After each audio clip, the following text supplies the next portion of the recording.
প্রিয় শিক্ষার্থীবৃন্দ, আসসালামু আলাইকুম। আজকে আমি তোমাদের ম্যাথমেটিক্স 2 বিষয়টির ভেক্টরের ডট গুণন বা ডট প্রোডাক্ট অফ ভেক্টরস নামে যে অধ্যায়টি আছে সেই অধ্যায়ের পার্ট 2 নিয়ে আলোচনা করব। পার্ট 2 তে এই অধ্যায়ের গুরুত্বপূর্ণ কয়েকটি অঙ্কের সমাধান নিয়ে আমি আলোচনা করেছি। এই অঙ্কগুলো খুবই গুরুত্বপূর্ণ, তোমাদেরকে অবশ্যই পারতে হবে। তো তাহলে চলো আর কথা না বাড়িয়ে আমরা আমাদের মূল আলোচনায় চলে যাই। শিক্ষার্থীবৃন্দ, আমি এখানে যে অঙ্কটা দিয়েছি এটা খুবই গুরুত্বপূর্ণ একটা অঙ্ক, প্রায় সময় তোমাদের পরীক্ষায় এসেছে। বিশেষ করে সংক্ষিপ্ত অংশে এই ধরনের অঙ্কগুলো বারবার আসে। তো আমি প্রশ্নটা আগে দেখে নিই। এখানে দেখো, এ ভেক্টরের মান দেওয়া আছে 2i plus 3j plus 6k, আর বি ভেক্টরের মান দেওয়া আছে i plus 2j plus 2k। তো যদি এ এবং বি ভেক্টরের মান এরকম হয় তাহলে আমাদের বের করতে হবে বি এর উপর এ এর লম্ব অভিক্ষেপ, অর্থাৎ বি ভেক্টর বরাবর এ ভেক্টরের লম্ব অভিক্ষেপটা আমাদের বের করতে হবে। তো লম্ব অভিক্ষেপ সম্পর্কে আমরা পার্ট 1 এ বলেছিলাম। এই যে দেখো, নিচে আমি বক্সে এই বিষয়টা দিয়ে দিয়েছি। পার্ট 1 এ আমরা বলেছিলাম পি ভেক্টর বরাবর কিউ এর বা কিউ ভেক্টরের লম্ব অভিক্ষেপটা হবে কিউ কস থিটা। এখানে খেয়াল করো, যার লম্ব অভিক্ষেপটা আমরা বের করি সেই লম্ব অভিক্ষেপের মানটা হয় ওই ভেক্টরের কস থিটা। যেহেতু কিউ এর লম্ব অভিক্ষেপ তার মানে কিউ কস থিটা, আর এটার মান হয় P dot Q.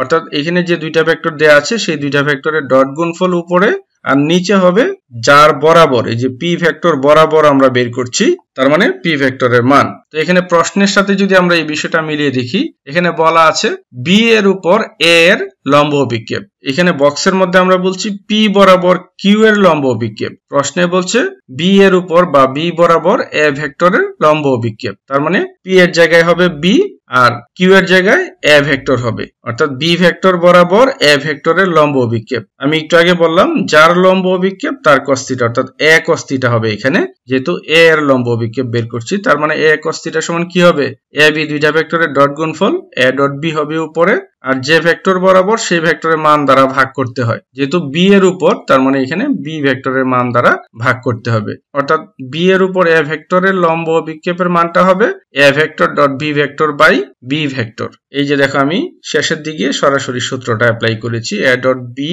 Vector by B ভেক্টরের মান। তো যাই হোক, আমরা সমাধানটা দেখি। আমি এখানে সমাধান দিয়ে লিখেছি, দেখো দেওয়া আছে এ ভেক্টর সমান 2i plus 3j plus 6k। প্রশ্নে যেরকম দেওয়া আছে সেম মানটা আমরা এখানে লিখব। একই রকম ভাবে বি ভেক্টরের মানটা এই যে দেখো প্রশ্ন অনুযায়ী আমরা লিখে নিয়েছি। সুতরাং এ ডট বি, যেহেতু বি ভেক্টরের উপর এ ভেক্টরের লম্ব অভিক্ষেপ বের করতে হলে প্রথমে তোমাকে এ ডট বি ভেক্টর, অর্থাৎ এ ভেক্টর এবং বি ভেক্টরের ডট গুণফলটা বের করতে হবে। এই কারণে আমরা এ ডট বি প্রথমে লিখেছি। A vector dot B vector সমান কি হবে, আমরা সরাসরি প্রথমে মান দুইটা বসিয়ে দিব। এ ভেক্টরের মান প্রথমে বসাবো, ডট বি ভেক্টরের মান। তো এরপরে দেখো আমরা সরাসরি সংখ্যা লিখেছি। এর কারণটা কি, আমরা পার্ট 1 এ একটা সূত্র দেখেছিলাম, এই যে বক্সে দিয়েছি দেখো, এ ভেক্টর এবং বি ভেক্টরের মানটা যদি ত্রিমাত্রিক কার্তেশীয় স্থানাঙ্ক ব্যবস্থায় এ ভেক্টরের মানটা যদি X I plus A Y J plus A Z K থাকে, আর ভি ভেক্টরের মানটা যদি হয় B X I plus B Y J plus B Z K, তখন আমরা পেয়েছিলাম এ ডট বি ভেক্টর, অর্থাৎ এ ভেক্টর এবং বি ভেক্টরের ডট গুণফলের মানটা হবে A X B X plus A Y B Y plus A Z B Z. আমি পার্ট 1 এ আরো বলেছিলাম এখানে যে এ এক্স বি এক্স বা A Y B Y A Z B Z, এগুলো হচ্ছে মূলত আই জে কে যে আয়ত একক ভেক্টর গুলো আছে সেগুলোর সাথে যে সংখ্যাগুলো দেয়া থাকবে প্রশ্নে সেই সংখ্যাগুলো নির্দেশ করে। সূত্রের এ এক্সটা হচ্ছে, এই প্রশ্নের ক্ষেত্রে যদি চিন্তা করো, এখানে এ ভেক্টরের মানটা দেয়া আছে 2i plus 3j plus 6k, তার মানে এ এক্স এর মানটা এখানে 2, আই এর সাথে যে সংখ্যাটা থাকবে। বি এক্স এর মানটা হবে বি ভেক্টরের আই এর সাথে যে সংখ্যাটা আছে, এখানে কোনো সংখ্যা নেই তার মানে 1 আছে। তো প্রথমে হবে A X B x, 1 into 2 যদি গুণ করো কি হবে 2। এ ভেক্টর এবং বি ভেক্টর ডট গুণফলের দ্বিতীয় রাশিটা হবে এ ওয়াই বি ওয়াই। তো এ ওয়াই হচ্ছে প্রশ্নে এই যে 3, জে এর সাথে এ ভেক্টরের জে এর সাথে যে সংখ্যাটা আছে সেটা, আবার বি ভেক্টরের জে এর সাথে আছে 2, তার মানে 2 3 গুণ করলে হবে 6। একই রকম ভাবে এ জেড বি জেড হবে, এখানে দেখো এ ভেক্টরের মধ্যে কে এর সাথে আছে 6, বি ভেক্টরে কে এর সাথে আছে প্লাস 2, তার মানে 6 দুগুণে 12। এই যে দেখো আমরা 12 লিখেছি। তো এই তিনটা যদি আমরা যোগ করি, যোগফলটা কি হবে 2 6 8 8 আর 12 মানে কত 20 হবে, অর্থাৎ এ ভেক্টর এবং বি ভেক্টরের ডট গুণফলের মানটা হবে 20। এরপরে দেখো এবং দিয়ে আমি বি ভেক্টরের মানটা বের করেছি। কোন একটা ভেক্টরের মান আমরা বলেছিলাম যে মডুলাস চিহ্ন দিতে হবে, অর্থাৎ ভেক্টরের দুই পাশে দুইটা বার চিহ্ন দিতে হবে। এই যে দেখো আমরা সমান চিহ্ন দিয়ে বি ভেক্টরের মানটা লিখলাম, সেই সাথে দুই পাশে দুইটা বার চিহ্ন দিলাম। তো এটার মানটা আমরা একটা সূত্র পড়েছি ভেক্টর বীজগণিতের মধ্যে। কোন একটা ভেক্টরের মান হবে আই জে কে এর সাথে যে সংখ্যাগুলো দেয়া থাকবে সেই সংখ্যাগুলোর স্কয়ারের যোগফলের বর্গমূল। এই যে দেখো আমরা এখানে তাই লিখেছি 1 square plus 2 square plus 2 square, কারণ এখানে আই এর সাথে 1 আছে, জে এর সাথে 2, কে এর সাথে 2 আছে। আর এইগুলো যদি আমরা স্কয়ার করে যোগ করি, যোগফলটা কত হবে? 9 হবে, অর্থাৎ √9। আর √9 মানে 3। এই যে দেখো আমরা 3 লিখলাম। তো সুতরাং বি এর উপর বা বি ভেক্টর বরাবর এ ভেক্টরের লম্ব অভিক্ষেপের মানটা কি হবে? আমরা আগেই দেখেছি, এই যে বক্সের সূত্র অনুযায়ী a dot B vector by হবে বি ভেক্টরের মান। তো a ডট বি এর মানটা আমরা বের করেছি 20, আর বি ভেক্টরের মান হচ্ছে 3, তার মানে 20/3। এইটাই হচ্ছে আনসার। এই যে দেখো আমি আনসার দিয়ে লিখে দিয়েছি। এই অঙ্কটার ক্ষেত্রে মূল কি পয়েন্ট হচ্ছে লম্ব অভিক্ষেপটার মান কিরকম হবে বা সূত্রটা কি সেটা তোমাকে জানতে হবে। আর a ডট বি এর মানটা কিভাবে সরাসরি বের করা যায়, এই যে বক্সে আমরা যে সূত্রটা দিয়েছি সেই সূত্রটা তোমাকে মনে রাখতে হবে। তো আশা করছি এই ধরনের অঙ্ক পরীক্ষা আসলে ইনশাআল্লাহ পারবে। আমরা পরের স্লাইডটা দেখি। শিক্ষার্থীবৃন্দ, এখানে যে অঙ্কটা দিয়েছি এটা খুবই গুরুত্বপূর্ণ একটা অঙ্ক। এই অঙ্কটা বিভিন্ন সময় পরীক্ষায় এসেছে, বিশেষ করে সংক্ষিপ্ত অংশের জন্য এই অঙ্কটা খুবই গুরুত্বপূর্ণ। তো আমরা প্রশ্নটা দেখে নিই। এখানে দেখো a ভেক্টরের মান দেয়া আছে 2y + 3j + 6k, b ভেক্টরের মান দেয়া আছে i + 2j + 2k।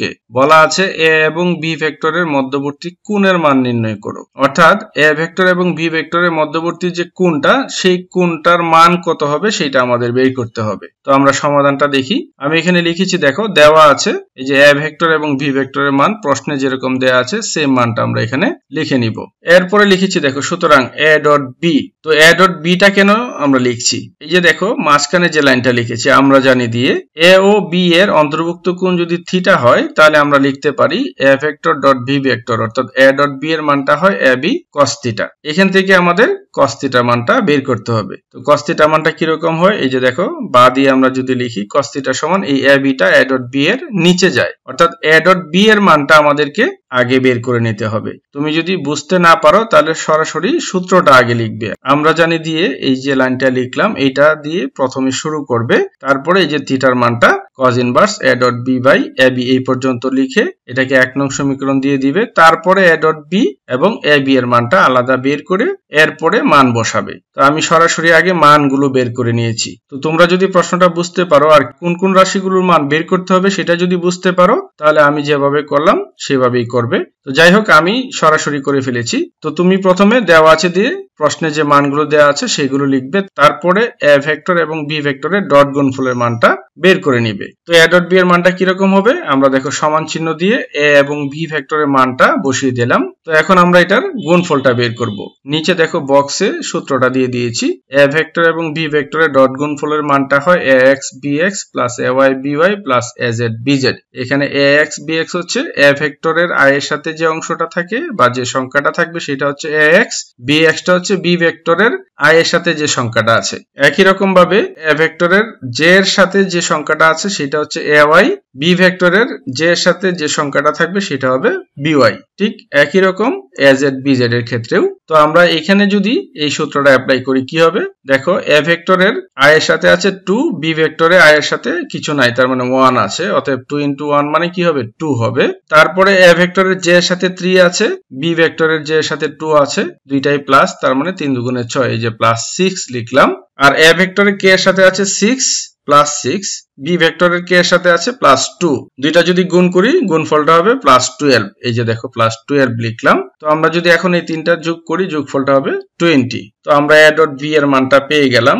এখন আমাদেরকে a ভেক্টর এবং b ভেক্টরের মান আলাদা আলাদা ভাবে বের করতে হবে, কারণ এই যে থিটার মানটা যখন আমরা বের করি দেখো নিচে a b আছে, a মানে হচ্ছে a ভেক্টরের মান, b হচ্ছে এখানে b ভেক্টরের মান। তো a ভেক্টরের মানটা কি হবে? আমরা জানি মানটা নির্দেশ করা হয় কোন ভেক্টরকে এই যে মডুলাস চিহ্ন যদি দিই তখন এটা মান বোঝায়। এই যে দেখো আমি এখানে লিখেছি মডুলাস অফ এ সমান হবে এ, অর্থাৎ স্কেলার মানটা। তো এটা সমান এ ভেক্টরের মানের দুই পাশে আমরা এই যে মডুলাস চিহ্ন দিলাম।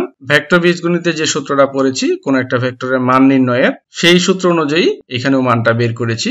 আই জে কে এর সাথে যে সংখ্যাগুলো দেয়া থাকবে চিহ্ন সহ সেগুলোর স্কয়ারের যোগফলের বর্গমূলটাই হবে এই ভেক্টরের মান। এই যে দেখো আই এর সাথে 2 আছে, জে এর সাথে 3 আছে, কে এর সাথে 6, তার মানে 2 square plus 3 square plus 6 square, এটার যোগফলের বর্গমূলটাই হবে এ ভেক্টরের মান। তো আমরা যদি এখন স্কয়ার করে যোগ করি, যোগ করলে যোগফলটা হবে 49। তো √49 হবে এ ভেক্টরের মান, আর √49 মানে হচ্ছে 7। একই রকম ভাবে আমরা বি ভেক্টরের মানটা বের করব।